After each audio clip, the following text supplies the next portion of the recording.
ग्रंथराज श्रीमद् भागवतम की जय। निताय गौर प्रेमानंदे। All glories to the assembled devotees. All glories to the assembled devotees. All glories to the assembled devotees. All glories of Shri Guru and Gauranga.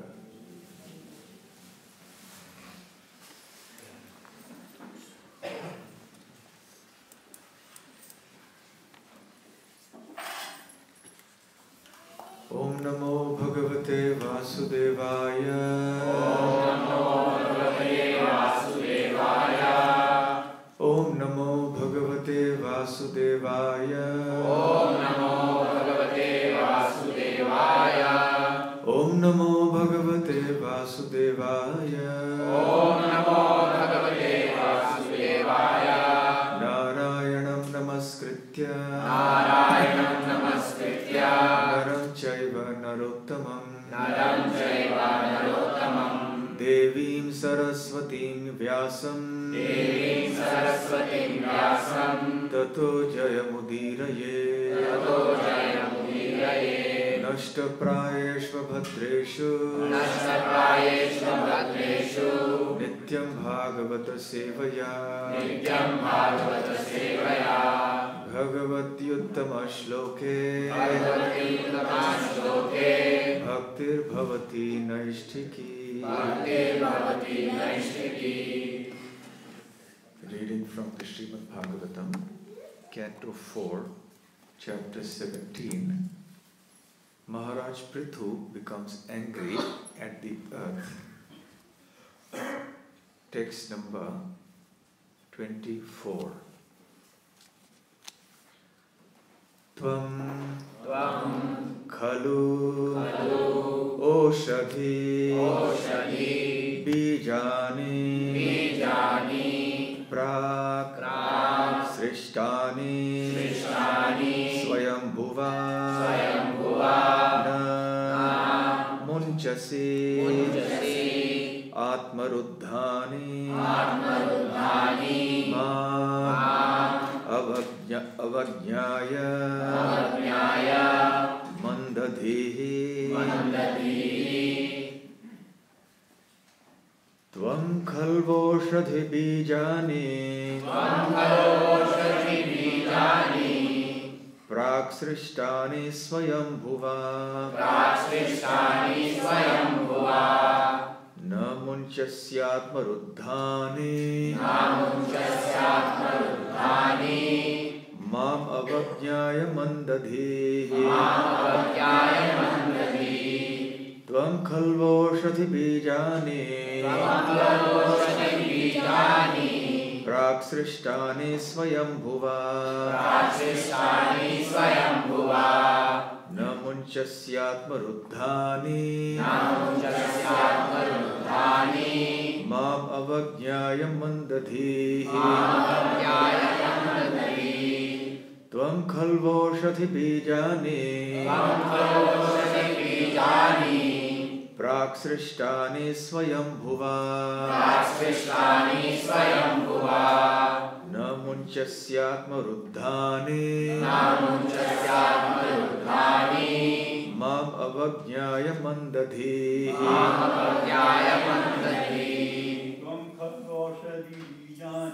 Tvam khalvoshadi bijani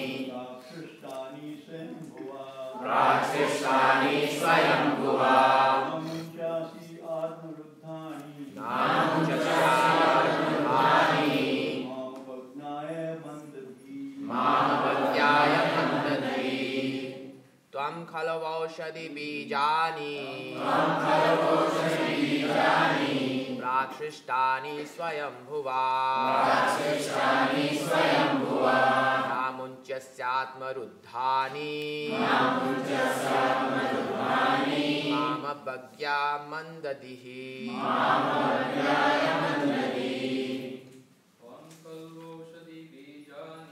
Tvam khalvoshadi bijani Prakshishtani swayambhuva Namunchasyatmaruddhani Mamavajñāya mandadhi Tvam khalva oshadi bijani Prakshishtani swayambhuva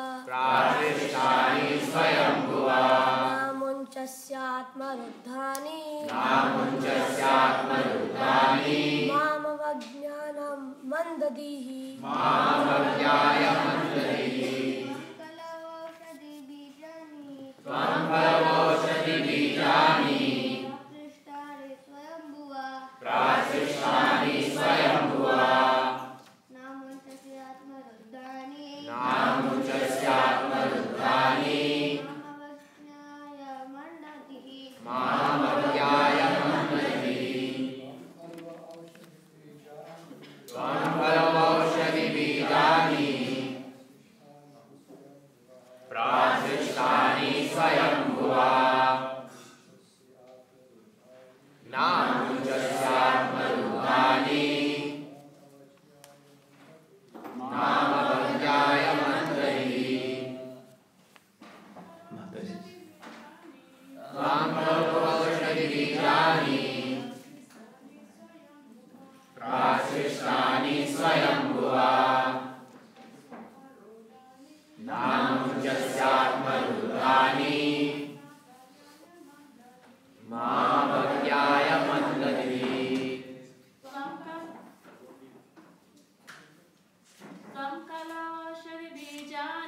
Tvam khalvoshadi bijani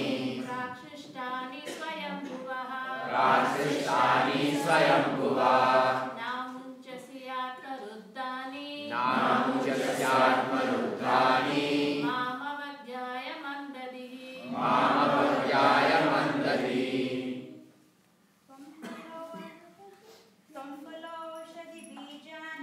Tvam khalvoshadi bijani Prakshishtani swayambhuva Namunchasyatmaruddhani Mamavajñāya mandadhi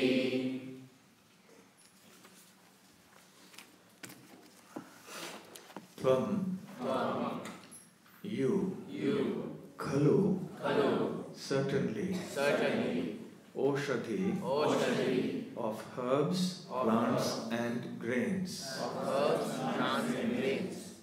Bijani the seeds. Prak formerly. Srishtani created. Swayambhuva by Lord Brahma. Na do not. Munchasi deliver. Atmaruddhani hidden within yourself. Mam may. Avajñāya disobeying. Mandadhihi less intelligent. Translation and purport by His Divine Grace A.C. Bhaktivedanta Swami Srila Prabhupada. Translation. You have so lost your intelligence that, despite my orders, you do not deliver the seeds of herbs and grains, formerly created by Brahma and now hidden within yourself. Purport. While creating all the planets in the universe, Lord Brahma also created the seeds of various grains, herbs, plants and trees. When sufficient water falls from the clouds, the seeds fructify and produce fruits, grains, vegetables, etc. By his example, Prithu Maharaj indicates that whenever there is a scarcity in food production, the head of government should take steps to see why production is being held up and what should be done to rectify the situation.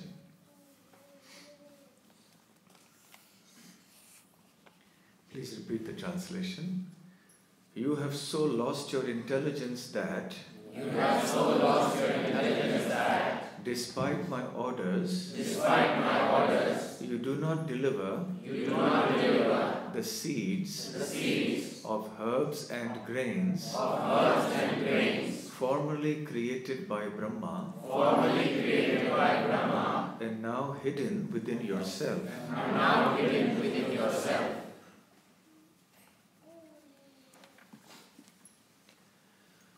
Om Ajnana-timirandhasya Jnananjana-shalakaya Chakshurunmilitam yena Tasmai Shri Gurave Namaha. Shri Chaitanya Manobhishtam Sthapitam yena bhutale Swayam Rupa Kadamahyam Dadati Svapadantikam. Vandeham Shri Guru Shri Yuta Padakamalam Shri Gurun Vaishnavascha Shri Rupam Sagrajatam Sagana Raghunathanvitam Tam Sajivam Sadvaitam Savadhutam Parijana Sahitam Krishna Chaitanya Devam Shri Radha Krishna Padam Sahagana Lalita Shri Vishakhanvitamscha. Namo Vishnu Padaya Krishna Presthaya Bhutale Śrīmate Bhaktivedanta Swami Niti Namine. Namaste Saraswate Deve Gauravani Pracharine Nirvishesha Shunyavadi Paschatya Deshatarine. Mukam karoti vachalam Pangum Langhayate Girim Yat Kripatamaham Vande Shri Gurun Dinataranam. Vancha kalpatarubhyascha Kripa sindhubhya evacha Patitanam pavanebhyo Vaishnavebhyo Namo Namaha. Namo Mahavadanyaya Krishna Prema Pradayate Krishnaya Krishna Chaitanya Namane Gauratishe Namaha. Panchatattvatmakam Krishnam Bhaktarupa Swarupakam Bhaktavataram Bhaktakyam Namami Bhaktashaktikam. Aradhyo Bhagavan Vrajeshatanayas Tadhama Vrindavanam. Ramya Kachidupasana Vrajavathu Varakenaya Kalpita.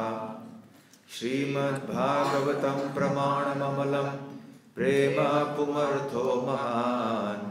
Shri Chaitanya Mahaprabhormatamidam Tatradara Naparaha.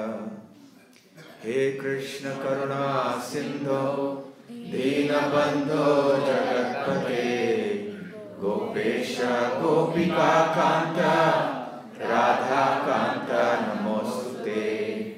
Tapta Kanchana Gaurangi Radhe Vrindavaneshwari Vrishabhanu Sute Devi Shri Krishna Chaitanya Prabhu Nityananda Shri Advaita Gadadhar Shivasadi Gaura Bhakta Vrinda Hare Krishna Krishna Krishna Hare Hare Hare Rama Rama Rama Hare Hare. Hare Krishna.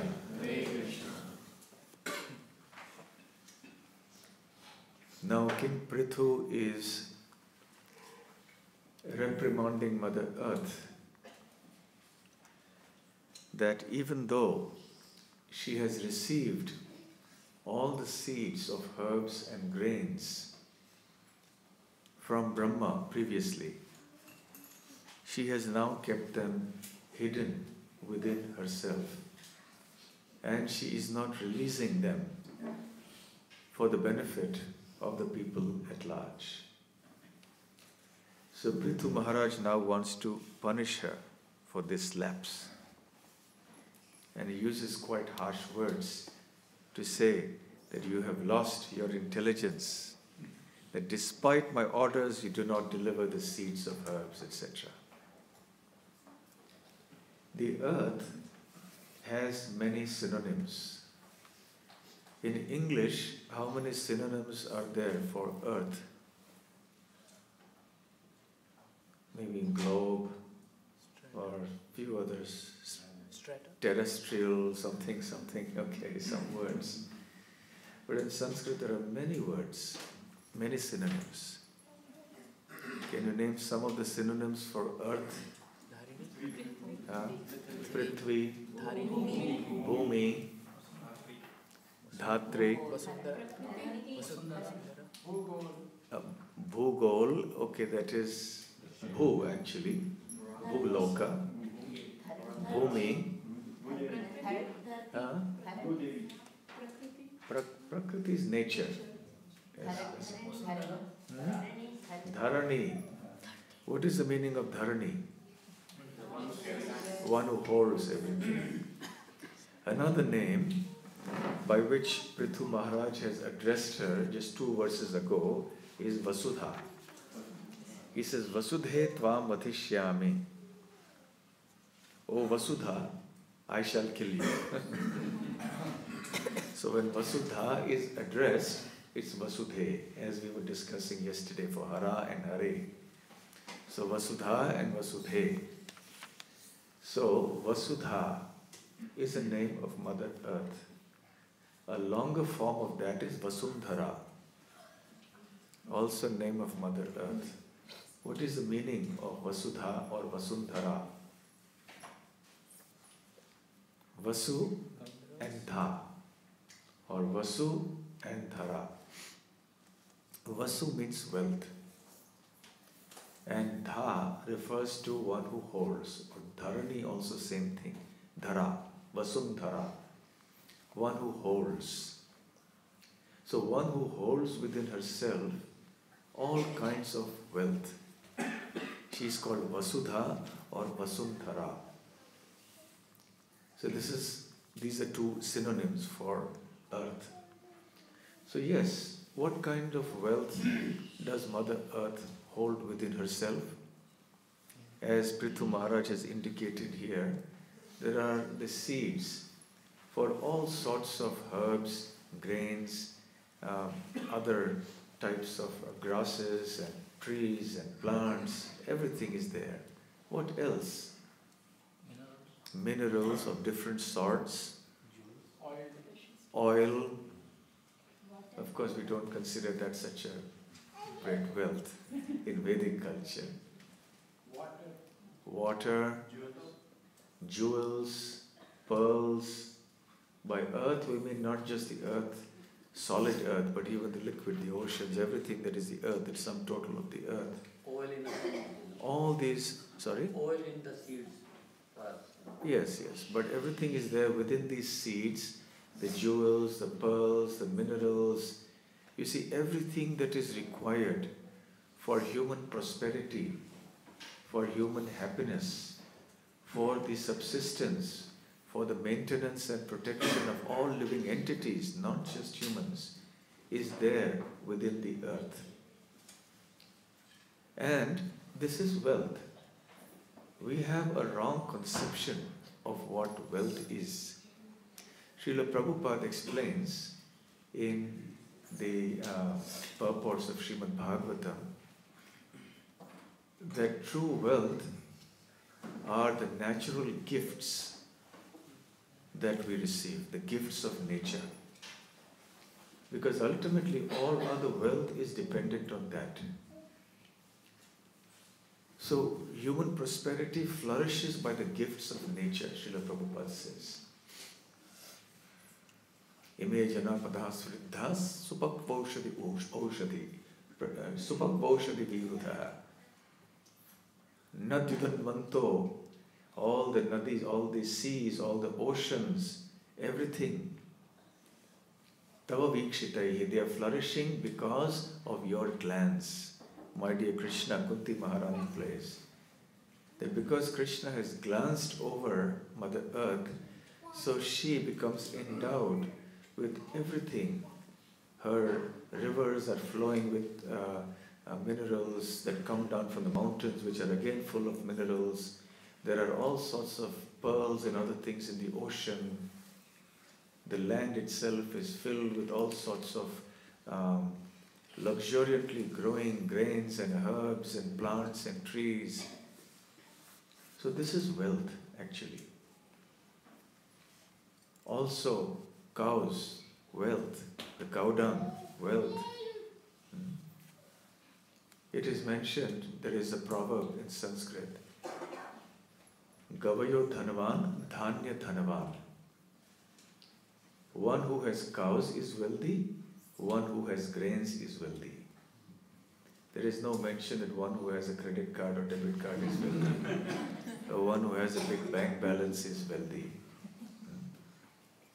Because as Srila Prabhupada said, that at the end of the day, we cannot eat nuts and bolts produced in a factory. We need the produce of the earth. We need grains, we need fruits, we need vegetables, we need milk, which comes from the cow. So if you have the cow, you get the most nourishing miracle food for human beings, milk. And from milk you can derive so many other wonderful products.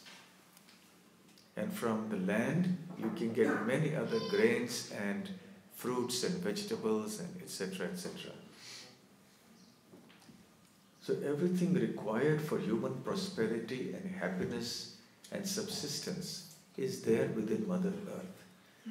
There is no need for making these gigantic factories which simply cause so much havoc with the environment. They pollute the land, they pollute the air, they pollute the water. Today, one of the biggest pollutants of the sacred rivers in India like Ganga and Yamuna are industrial effluents, because big factories and industries release all their sewage, their waste products into the rivers. They pollute the water, they pollute the land. Of course, there are other pollutants also coming in. So these big factories, they just upset the whole balance of nature. They upset the balance of Mother Earth. They upset the balance of the human mind. And they disrupt the peaceful living of the world at large. Because of big factories, people live their peaceful lives in the countryside. They all start gathering in the cities where there is industrial culture. And then we transform whatever we have received from earth into so many other substances. If it is done in a way that is harmonious with nature, there is no problem. On a reasonably medium scale. But today, because there is mass production and production of so many, as Prabhupada calls it, unnecessary necessities. We produce so many things in the name of advancement, in the name of progress. We keep on creating more and more things which pollute everything, including our minds. We do not realize the degree of the pollution of Mother Earth that we have created. And we're not just talking of the land, the air and the water. We're also talking of the ether. All these waves, radiation waves of the mobile telephone networks, internet networks, and of the radio, television waves, they are traveling through the ether. And they are polluting our mind. They are affecting our brain substance also. So there's so many types of things that we have created which are actually creating disharmony because we have a wrong conception of wealth. The wealth of Vrindavan is considered exemplary because there were cows and everything came as a result of that, the land and the cows. There was no need for making all these huge, gigantic industrial enterprises. That started relatively with on a more bigger scale with the Industrial Revolution that started in Europe, in England, something like perhaps in the mid-1800s. And after that, everything started getting complicated. Industry was there in traditional culture, but it was more localized. It was more done individually by different people. The whole economics has changed. Geology, the environment has changed. All because we have wrong notions of prosperity. And because we disturb the balance of Mother Earth, therefore there are reactions from her in the form of many devastations. Now the ozone layer, climate depletion, the climate change, global warming, people are talking of so many things. Who is responsible for this? It's humanity. So the point is, Mother Earth is the holder of all sorts of wealth. And if only we knew how to harness that wealth, not with an exploitative spirit, but in a contented spirit. Because Mother Earth has so much wealth, if one becomes very greedy and tries to extract more and more from her than we really need, then there is imbalance and chaos. There is a famous quote that there is enough in this world for everybody's need, but not enough in this world for even one person's greed. Because you can go on, wanting more and more and more and still not be satisfied. But people who have a contented frame of mind, who are willing to live a very simple life, they can make do with very little in life. Not much is required. So in any case, here, Prithu Maharaj is saying, you have all this wealth within you, but you are not sharing it. Which brings us to another question of wealth. If you have wealth, share it. Whatever kind of wealth you have, share it. And even if you calculate from a materialistic point of view, if you share wealth, you receive more by the laws of karma. So even if you want to become wealthy, share your wealth. You will get more and more. So human beings must learn to share whatever. We will still see this in some places, even in the Western world in some places where they have not been spoiled by the modern culture. You will have villagers who live together sharing all their produce.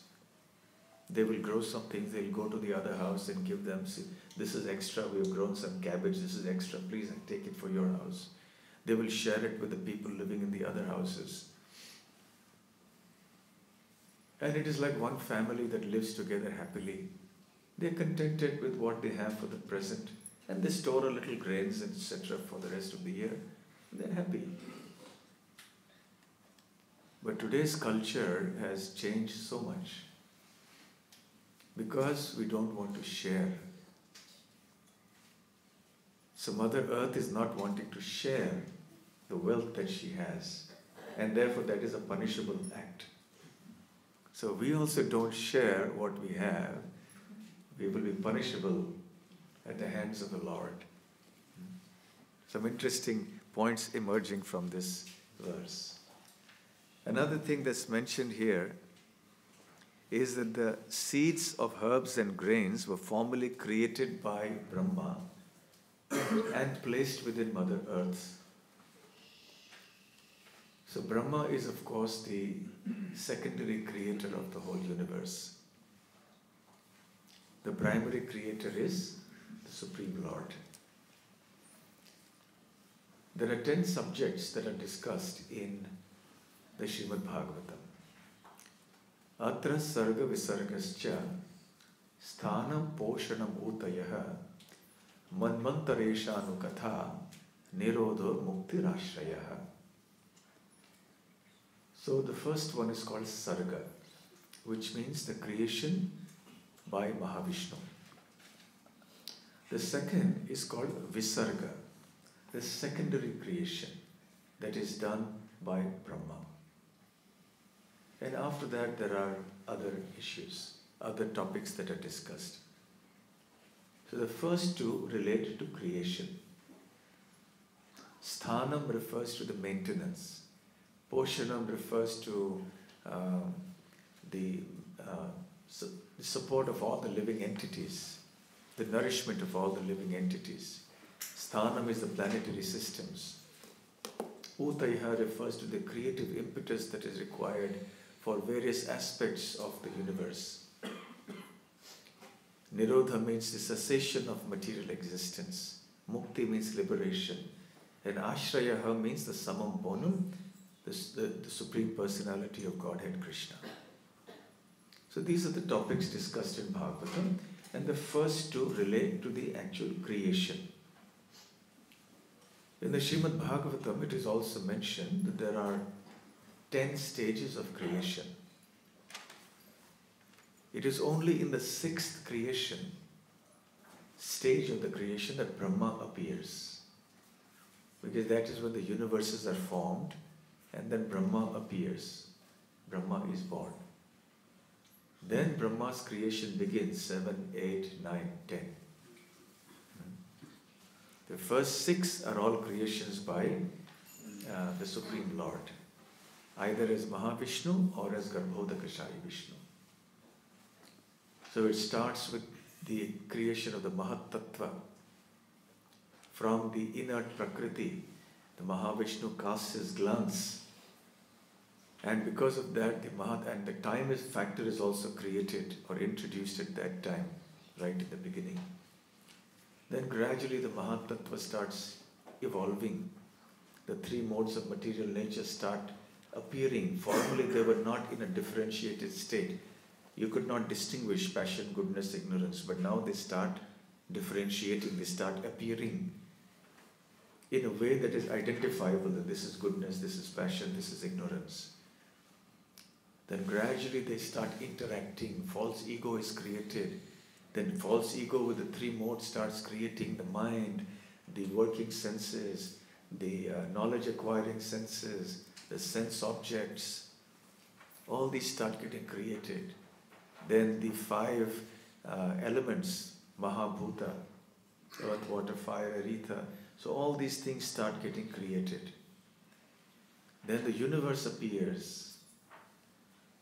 Then within each universe, the Mahavishnu enters as Garbhodakashaya Vishnu, fills half of each universe with his perspiration, transcendental perspiration, not like ours. And then he lies down on Ananta Shesha over there. And then from his navel sprouts the subtle form of the entire universe, of all the planetary systems. And then on top of that is the bud of the lotus. There is the stalk of the lotus, and then on top is the bud. That bud represents the sum total of the entities and their karma, etc. And then that flowers, blossoms, and then Brahma is born on top of that. So all this happens in the first 6 stages of the creation. There are also other controlling deities at Mahavishnu's level who are formed, who are different from the demigods we find within the universe. Every universe has so many demigods. But these controlling deities or controlling demigods appear much before even the universe is created.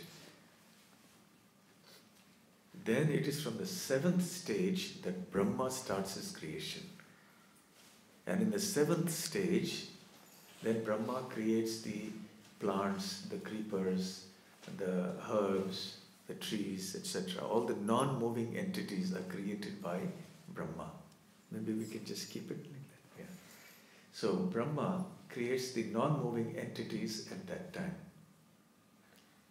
Then next stage, he creates all the lower entities. That is the birds, the animals, the beasts. They are created in that stage. Then in the 9th stage, the human beings are created. So actually there are 9 stages. But then later a 10th stage is mentioned, which is the creation of the demigods in the higher planets. So we can see that Brahma's creation, which is Visarga, comes much later. So Brahma is not actually the original creator. The original creator is always the Lord. Ultimately the seeds, etc., everything comes from the Supreme Lord. But Brahma, being a Shakti Avesh avatar, being a Guna avatar, he's both. Because he's also empowered with Srishti Shakti, the power to create the universe. And he's also in charge of the material mode of passion, Rajoguna. Because that is required for the task of creation. Creating anything requires the mode of passion. Destroying anything requires the mode of ignorance. Maintaining something requires the mode of goodness. So Lord Shiva is in charge of Tamoguna, the mode of ignorance, and Lord Vishnu in charge of the mode of goodness. So Brahma is given charge of the mode of passion, so he can set in process the motion, set into motion the process of Visarga, secondary creation. When Brahma appears on the lotus, it is described in the 3rd canto of the Śrīmad Bhāgavatam, he is rather bewildered. He doesn't know where he is sitting, who he is, who am I, who am sitting on top of this lotus. What is this place where I am sitting? And he tries to figure out where he is, who he is, what is all this around me. And then he sees this lotus. And he tries to see where this lotus is coming from, but he can't understand. So he goes into the stem of the lotus. And he goes up and down that entire stem, but still is not able to understand what is the root of this lotus. Finally, being unsuccessful, he comes back to his place on top of the lotus and sits there and starts performing austerities. Because his seat is on top of the lotus, he is also called Kamalasana. One of the names of Brahma is Kamalasana. Kamala means lotus, asana means seat. So he's Kamalasana, so he situates himself in penance as he see on the lotus flower. After performing penance for a long time, then finally the Lord appears to him in the heart and also appears to him externally. Now he is able to visualize the entire scene. There is Garbhodakashaya Vishnu, from whose navel the lotus has emerged. He sees the beautiful form of Garbhodakashaya Vishnu. He sees the water lying in the navel area of Garbhodakashaya Vishnu and the lotus stem coming from that. And as he looks around, he admires the form of the Lord and starts offering beautiful prayers in which he mentions the beauty of the Lord, his sublime qualities, also his aspect as a person, the supreme person, etc. The Lord is very pleased with him and says, Brahma, I'm very pleased with your austerity, very pleased with your attitude. I know that now you are very eager and anxious to start the task of creation. But Brahma did not know. So the Lord said, I will impart this knowledge to you. You do some penance and this knowledge will come. So Brahma was then given this knowledge. As the very first verse of the Bhagavatam says, Tene Brahma Hridaya Adi Kavaye. So Brahma is called the Adi Kavi, the original philosopher. Kavi generally means poet, but also means philosopher. Tene, that means by him, that supreme absolute, Om Namo Bhagavate Vasudevaya, that Krishna, was imparted to him transcendental knowledge within the heart.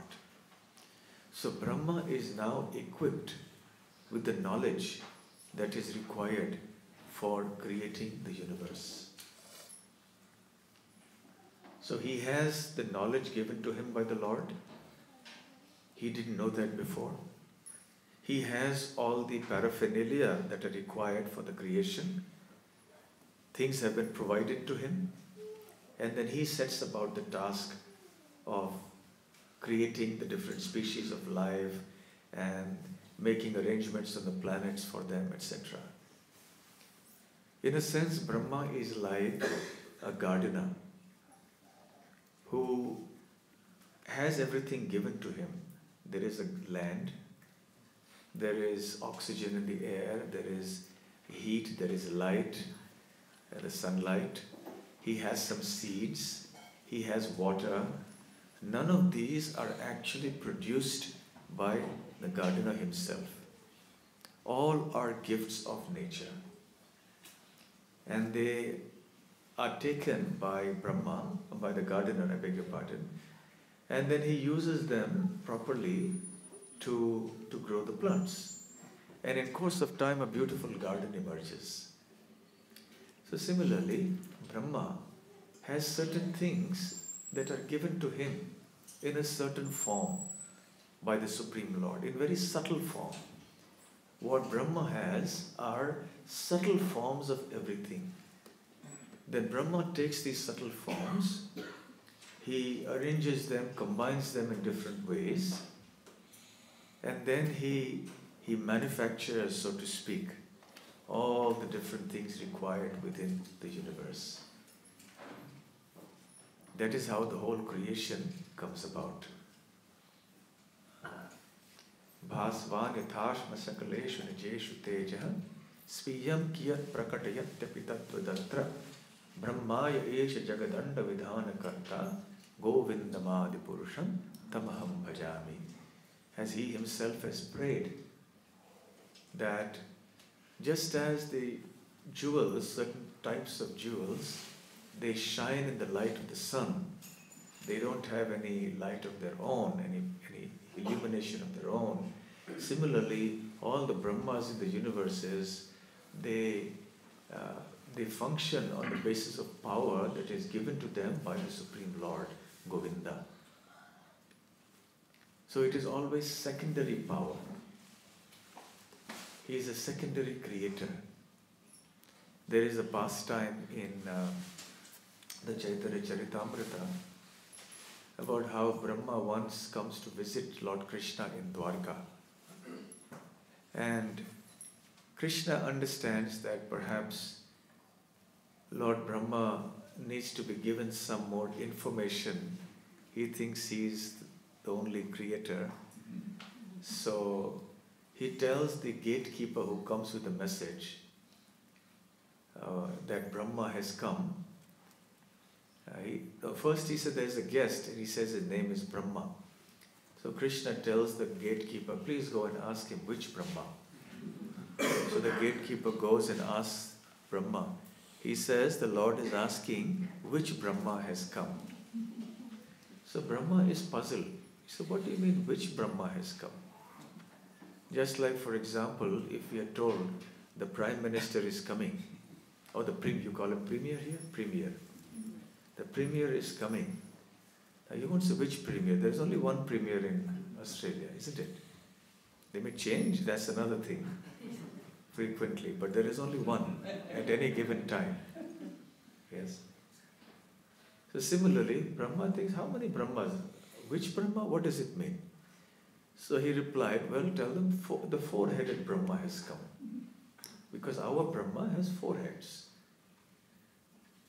Very exceptional. We have trouble with one head. Brahma manages four. So then Krishna says, all right, call him in. So he comes. So when Brahma comes, Krishna has a special facility, a special, shall we say, darshan arranged for him. What is that darshan? He sees that all the Brahmas from all the different universes have come together to offer their respects to Krishna. And they're all offering their obeisances and touching their heads to the floor, and it is making a tumultuous noise because the helmets are touching the ground. Now, none of these Brahmas can see each other. Every Brahma thinks he's the only Brahma who has come in front of Krishna. And all these Brahmas are far, far bigger than our Brahma. Some have 10 heads, some have 100 heads, some have 1,000, 10,000, million. Our universe is just a moderately sized universe. But there are many universes in the material creation that are much bigger than our universe. So the Brahmas there are also much bigger, and they have many more heads. The larger the universe, the larger the number of heads that Brahma has. Now that is inconceivable how they can manage 4 heads in one neck, and how can there be 1,000 heads or 100,000 heads. This may seem extremely unbelievable, but on the level of Brahma even with material bodies, there are so many wonderful things that can happen. So Brahma, our Brahma, was watching all this in fascination. They could not see him. They could not see even each other. And Brahma was seeing all these Brahmas assembled there. And not just Brahma, the Indras also came. The Shivas also came from each universe. And none of them could see anyone else except themselves. So they were offering their obeisances, and Krishna asked them, so what can I do for you? Why have you come? They had been summoned by the Lord. We have come here to offer our obeisances. By your mercy, my dear Lord, everything is going on well in our universe. And then Krishna dismisses them. So thank you for coming. They all leave. And our Brahma is really puzzled now. And his foreheads probably start spinning. My God, what is this? So this is the position of Lord Krishna, the original creator. And he actually sitting in Govardhan in Vrindavan doesn't create. He delegates that to the Vishnu avatars in the world to do that in the material world. And the Vishnus also have their energies. They do that, like Lord Shambhu or Lord Shiva, Lord Brahma. They do all the required things. Prakriti, Maya Devi, they do all these things. As far as the original Supreme Personality of Godhead is concerned, he is in Golok Vrindavan playing the flute, grazing the cows, dancing with the gopis, being the source of joy to Mother Yashoda and Nanda Maharaj. That's all. That is what Krishna's business is. He's not much interested in this. He has to do it because he has to do it. It's his duty. So he employs his agents to do all of these functions. So Brahma, therefore, has given to earth everything that she needs. He has given to every planet whatever is required for the proper nourishment and maintenance of all the living entities on that planet. Every planet within the universe has life. Srila Prabhupada explains. And he says that just as in this earth planet we see living entities who are in different types of environments, some in the water, some living in the air, and so on and so forth. There are different entities who live on different planets, and they they have different types of bodies which are suitable to their different planetary systems. So there are living entities on the sun who have fiery bodies. They don't have bodies like we have. They are material bodies, but they're made of the fire element. Similarly, all the different planets have the entities have different types of planets, of bodies, just suitable for that particular planet. And there is arrangement for their nourishment and maintenance, etc. on that planet. So this is the arrangement of Brahma. Such an intelligent and powerful and capable personality. It is said also in the Bhagavatam that he can see the whole universe and he understands how the universe is operating as if there was a walnut in his palm of his hand. Imagine if we have a walnut in the palm of our hand, we can see very clearly all the details of that walnut.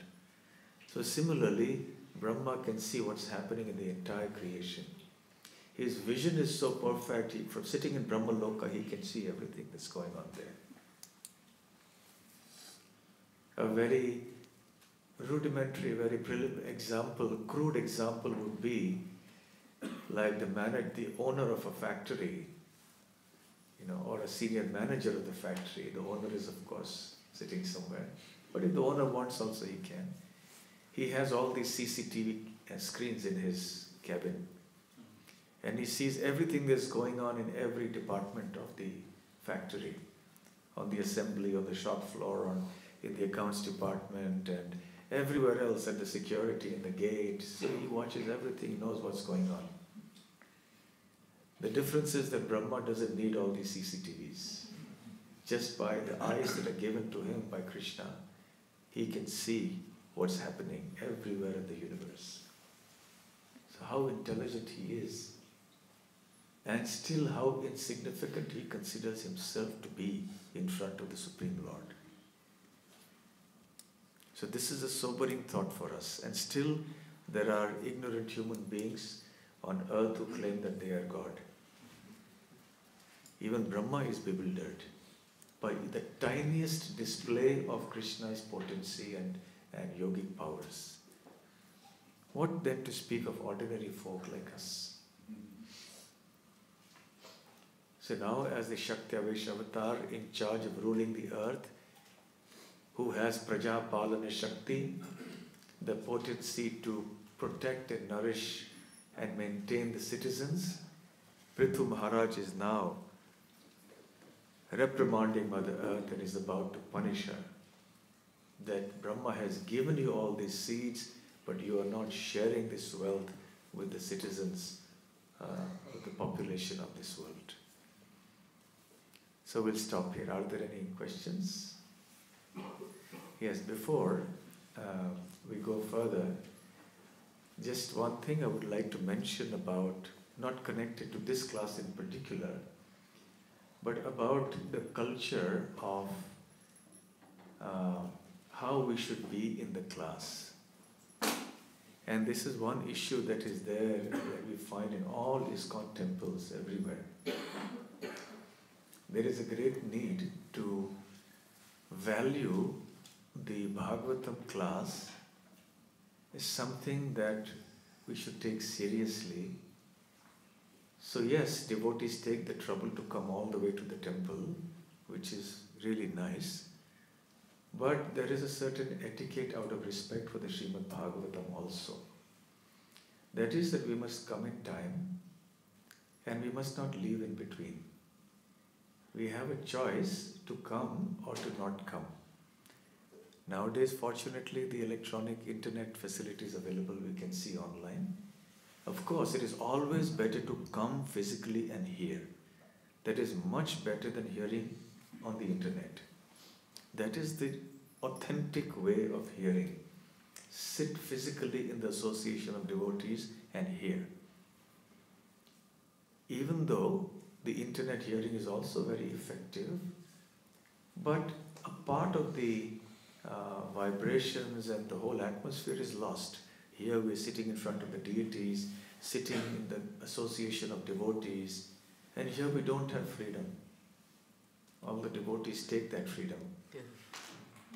You can't do anything.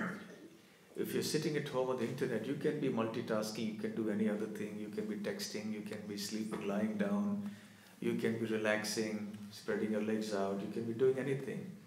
But in the temple, you're sitting in a certain way, you have to pay attention, you cannot look at your mobile phones, you cannot be talking with somebody else, you can't be sleeping.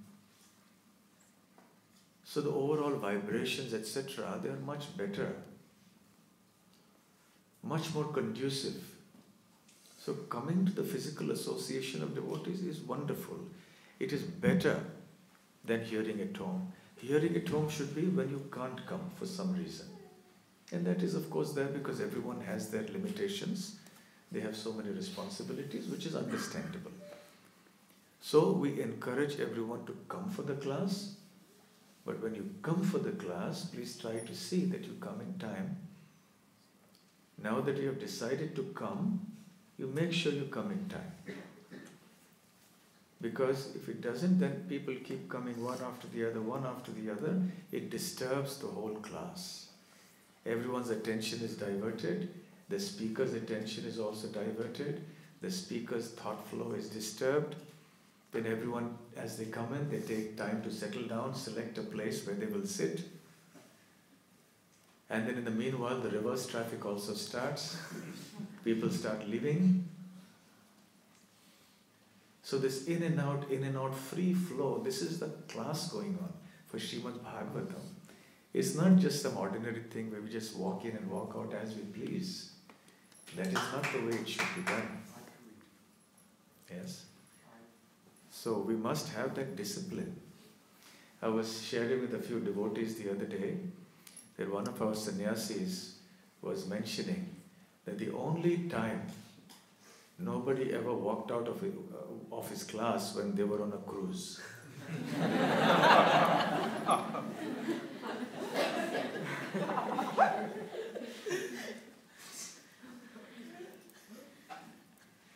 And this is really a problem in our whole movement. Sometimes I have seen Bhagavatam speakers getting very annoyed because suddenly someone sitting right in front of you just gets up and walks away 10 minutes into the lecture.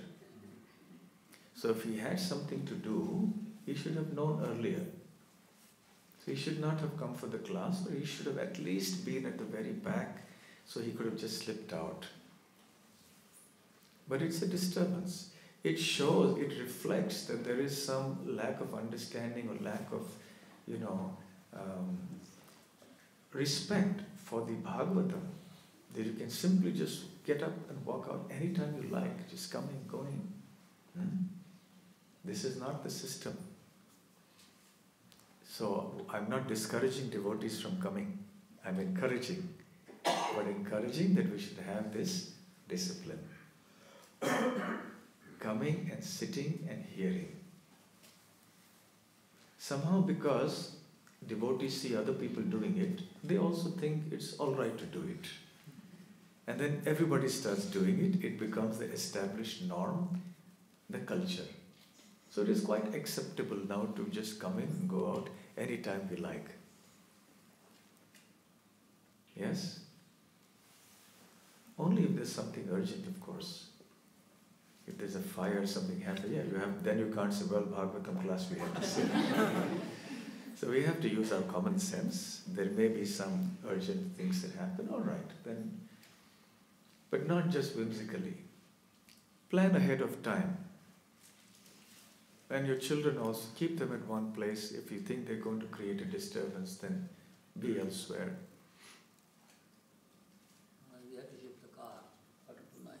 Sorry? Practical point. Car parking problem here. So when you park the car, come here, nearly 5 lines and we go and shift it to become central park. Okay, so car park. So whatever, I mean, when you come, you have to make your arrangements, you have to make your plans and do it. Because if you walk out in the middle of the class, then that causes a disturbance. Do you all agree with this? Yes. Any disagreements? No. Sorry? 100%. 100%.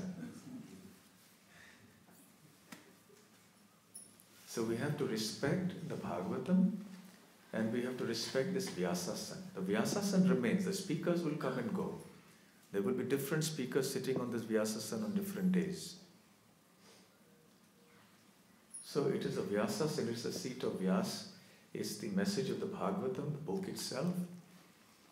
And it is also a respect to all the assembled devotees to come and sit and not leave. Any comments, questions on this point? Yes. Very similar. I'd like to ask a question. This, you brought up that point that you talked about, the etiquette of the Vyasasana, word and respect to the devotees and to the speaker. I absolutely agree with you. Could you also comment about etiquette when people take prasada? I've seen many people, before offering their respects to the Lord, because as you know, prasada is no different to the Lord. It should be respected. It should be offered to all the devotees. I've seen many people who come, help themselves to prasada before even saying Sarya Vijaya. This I find offensive. I do not believe in this. I think that in the presence of all the devotees, everyone should sit down, honor prasada, because as you said, the speaker, the Śrīmad Bhāgavatam, the prasada is no different to Krishna. Yes. You're coming in disrespectfully, coming in at maybe halfway through the class, maybe you've been stuck in traffic or something. But if you're at home thinking, oh, maybe I can go at this time, I can go a little bit later, it's very annoying. I find it even when you're sitting in class and you're listening to a great speaker like you, and I'm finding enthused by it, but then I'm hearing people moving around. I lose the concentration. Yes, yes. Precisely. Actually, there is a lot of things that we need to do. This is all over actually. Because you see, in the modern day world, in any country of the world, this whole culture is not so much there. So there is a need to speak about these things, to have classes and so on. And absolutely right about prasadam. The etiquette is, of course, that's a topic for a seminar in itself. But generally, when we take prasadam, we have to say the Sharira Avidya Jal prayers, Mahaprasade Govinde. Ideally, the system is that we all sit down in lines and people come and serve us. And then everyone recites the prayers when the prasadam is in the plate. Then everyone together starts. But in most temples, because of practical considerations, they have what we call a buffet system. So there is a table, everyone goes with their plates, they pour and they sit down. Because there's no particular place to sit, everyone sits wherever they find place. So this is more or less what's happening. But that's, of course, another topic. But yes, we must chant the Sharira Vidya Jal prayers. We should not eat without chanting that. So these are important points. Thank you. Yes. Probably, when you talk about earth and all the seeds and the human beings, we were an agrarian society. From an agrarian, we went to an industrial society, and now we have come to the digital society where industry is being digitalized. So, in this, at this point of time, if someone wants to take agriculture or farming or cultivation as a profession, it's not possible. It doesn't seem to be practical. What has the Bhagavatam advice about, like in this age, having natural or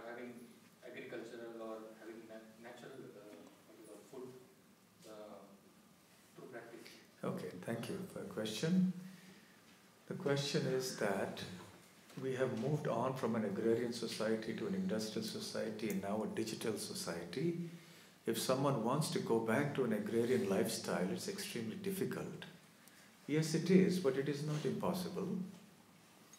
And the modern industrial culture has made it difficult for farmers to exist, and I see that here in Australia as well. The way the shopping malls and the whole economics, how it works, and the farmers are not in a good condition here. They're being quite exploited. And it's very hard, they find it very hard to make a living. They have so many challenges they face. So a lot of things have to be done. There has to be increased awareness first of all. At our level, what can we do? We can just generate awareness. Now we have, for example, in ISKCON, certain farm projects that we have. So we have to try to build them up, try to sustain them. It needs devotee support. So the support has to be from devotees. We can't expect devote temples to do things unless there are devotees who step forward. So if devotees step forward to participate in such projects, then yes, these things will be possible. And we can show the way to the world that yes, it is possible to live a very simple life, grow crops, grow your food, take care of the cows, have nice milk, and chant Hare Krishna. Right?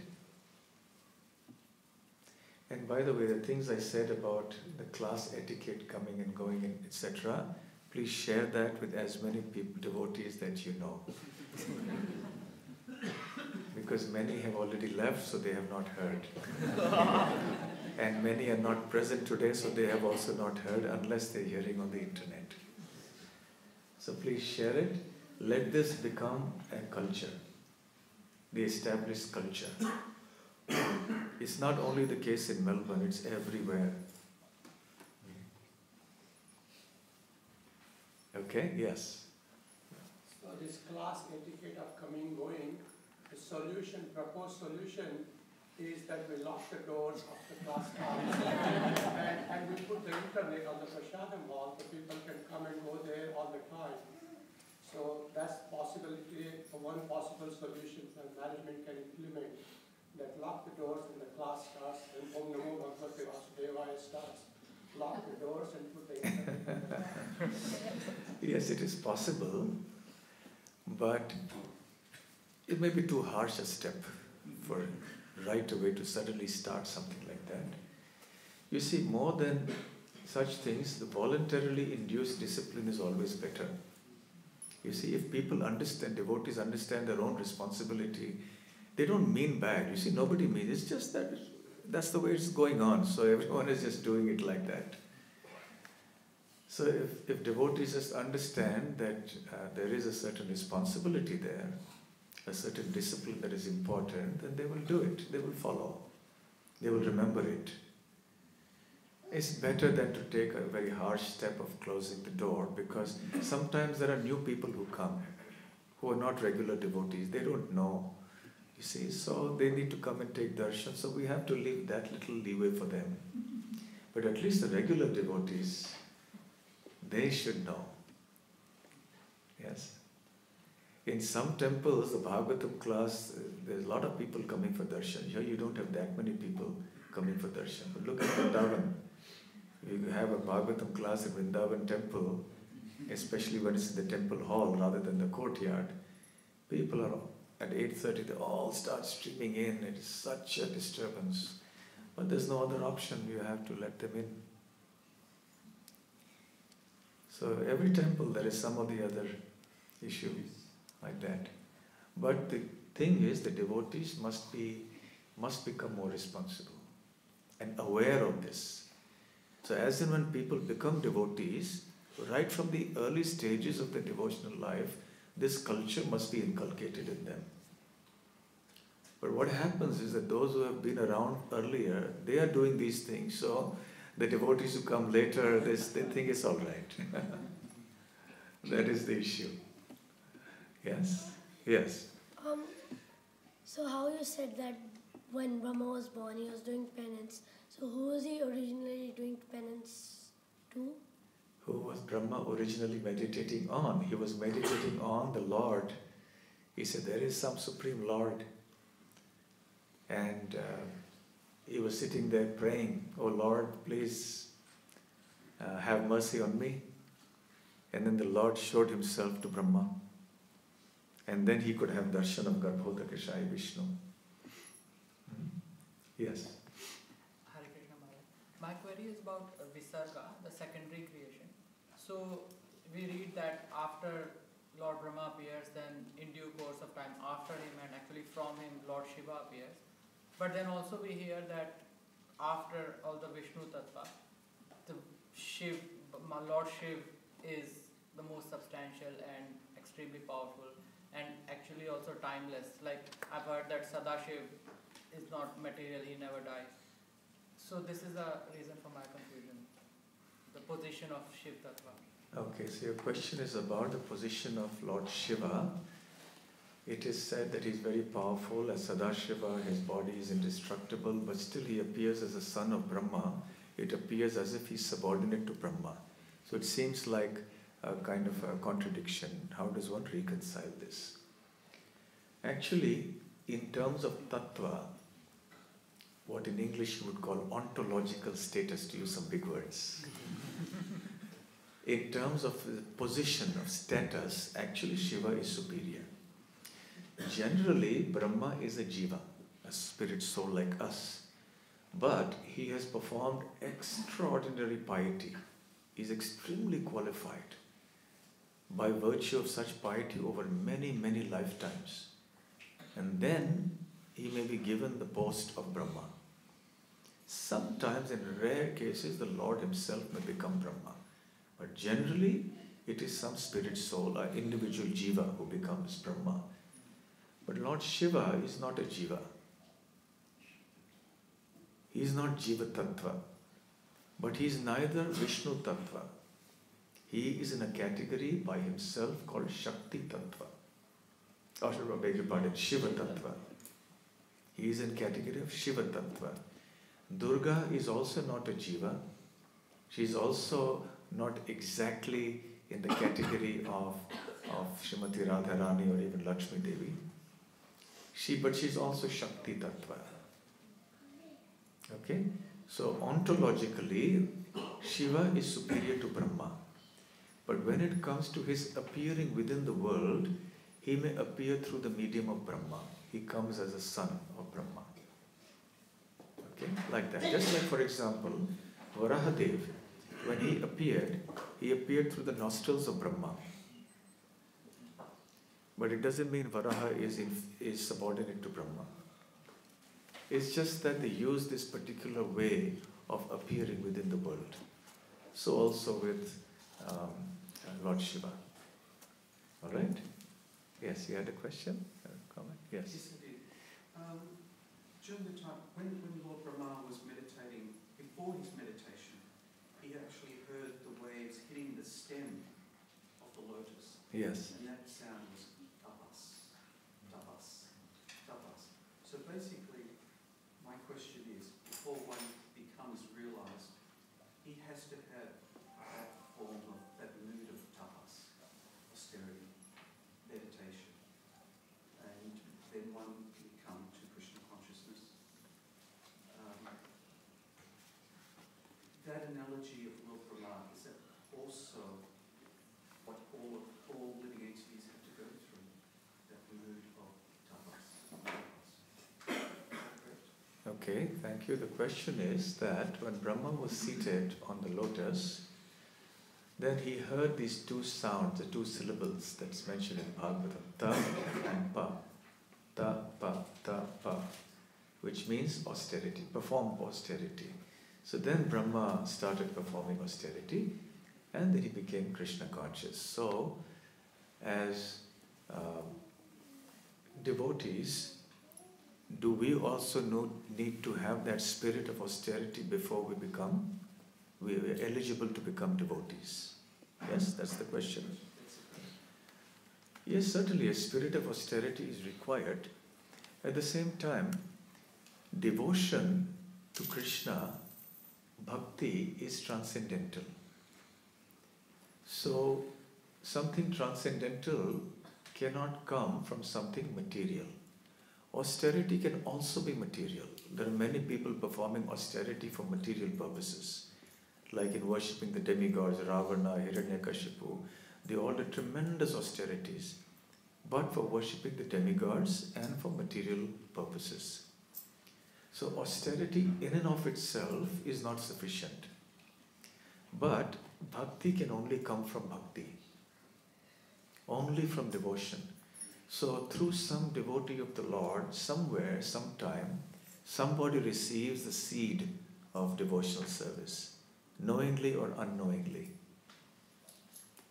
And that may be called ajñāta sukriti, unknowingly acquired devotional credits. Let's say the Harinam Sankirtan party is walking on the streets, chanting the holy names. Somebody is walking also, and he hears the holy names. He's never heard it before in his life. He hears it. So that's the beginning. He started hearing.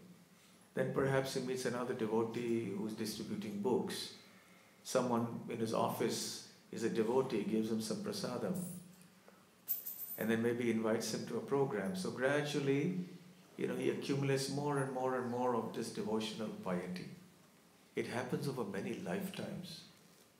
When that is accumulated sufficiently, when the capital, so to speak, of that devotional piety has come to such a level that one now spontaneously becomes attracted to this path. That is when one consciously starts doing austerity for Krishna. For example, we may not have been all following the 4 regulative principles before we came to Krishna consciousness. But we came to Krishna consciousness. So then we started chanting Hare Krishna. We also heard that we have to follow these 4 regs. Then we started following it. Now we're doing it for Krishna's sake. So the austerities are there, but after coming to Krishna consciousness, we do it for a Krishna conscious purpose. If someone has already been doing Krishna austerity for obtaining Krishna, that means that that person has already done something in the previous life. So he or she is carrying forward from where they left off in the previous life. Okay? One final question. Yes. Hare Krishna. Hare Krishna. You were glorifying the Lord Brahma's position to us. Whose position? Lord Brahma. Lord Brahma's position, yes. Nevertheless, Lord Brahma desired to join Lord Chaitanya's pastimes as Haridas Thakur and chant Hare Krishna. Can you discuss this, please? Even though Lord Brahma was so great, he wanted to come and chant. Okay, so the question is that Brahma, even though he's so great, he came as Haridas Thakur in Chaitanya Mahaprabhu's Leela. And can I please talk about that? Yes, sometime. Incidentally, there was an evening program yesterday at the community center and I spoke exactly on this. But I'll just be very brief and just mention it briefly. During the celebrated Brahma Vimohana Leela, when Lord Brahma, in order to test Krishna's powers, kidnapped the cowherd boys and the calves and hid them in the caves, and then Krishna ultimately manifested his potency, a very tiny portion of it, and made Brahma understand what their relative positions were. Then Brahma became very embarrassed and he felt very bad that he had committed such an offense against Krishna. So then he was praying. He went to Navadvip. This is explained by Bhaktivedanta Thakur in the Navadvip Mahatmya. And Brahma went to Navadvip long, long ago. And he started praying, because he was afraid that he would commit some offenses again. At that time, Mahaprabhu appeared to him. This is before Mahaprabhu actually had his Prakat Leela. Before Mahaprabhu's manifest appearance, 500 years ago, he appeared to Brahma in Navadvip. And he said, Brahma, okay, I will very soon appear, and you will also appear. So in a low family, so you don't feel any pride. You know, so you'll be born in a so-called low family, you know, and then you can participate in my pastimes. And the second reason for Brahma appearing as Haridas Thakur is that the Lord wanted to establish that for devotional service, our birth is no consideration. What kind of family we are born in, what kind of community, ethnicity, nationality, social, economic status, that doesn't matter. If one has done devotional service in the past, one will be entitled to do it in the present. If one is sincere and eager to do devotional service, regardless of one's material situation or background, one is definitely eligible to do that. So therefore, Brahma, in order to taste also the nectar of Gaur Leela, took this form as Haridas Thakur and relished this nectar in Mahaprabhu's pastimes.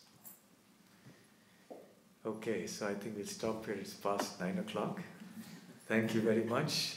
Hare Krishna. Grantharaj Śrīmad Bhāgavatam ki jai. Srila Prabhupada ki jai. Gaur Premanande. Hare Krishna. Maharaj ki Jai.